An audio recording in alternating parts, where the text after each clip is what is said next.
Malaysia புறப்பட்ட ரஜினிகாந்த். ரஞ்சித் இயக்கத்துல ரஜினிகாந்த் நடிக்கும் கபாலி படத்தோட முதற்கட்ட படப்பிடிப்பு சென்னையில ஆரம்பமாகி முடிவடைஞ்சது.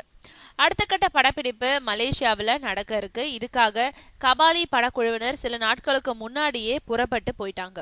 ரஜினிகாந்த் இப்போதான் மலேசியா போயிருக்கிறதா தகவல் வெளிவந்திருக்கு. இது சம்பந்தமா ரஜினியோட மூத்த மகள் ஐஸ்வர்யா தனுஷ் தன் தந்தையோட இருக்கும் புகைப்படம் ஒன்றை இணைச்சு அதுல சூப்பர் ஸ்டார் ரஜினிகாந்த் புறப்பட்டாருன்ற தகவலையும் வெளியிட்டிருக்காங்க. மலேசியாவில் கபாலி படத்தோட படப்பிடிப்பு சுமார் 1 மாத காலம் வரைக்கும் நடைபெறும்னு தெரியுது. அதுக்கு பின்னாடி கடைசி கட்ட படப்பிடிப்பு சென்னையில ஆரம்பமாகி சில நாட்கள் நடைபெறும்னு சொல்றாங்க.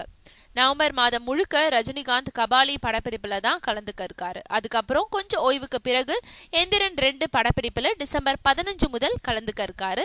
அடுத்த ஆண்டு துவக்கத்துல கபாலி படம் வெளியாகும்னு எதிர்பார்க்கப்படுது.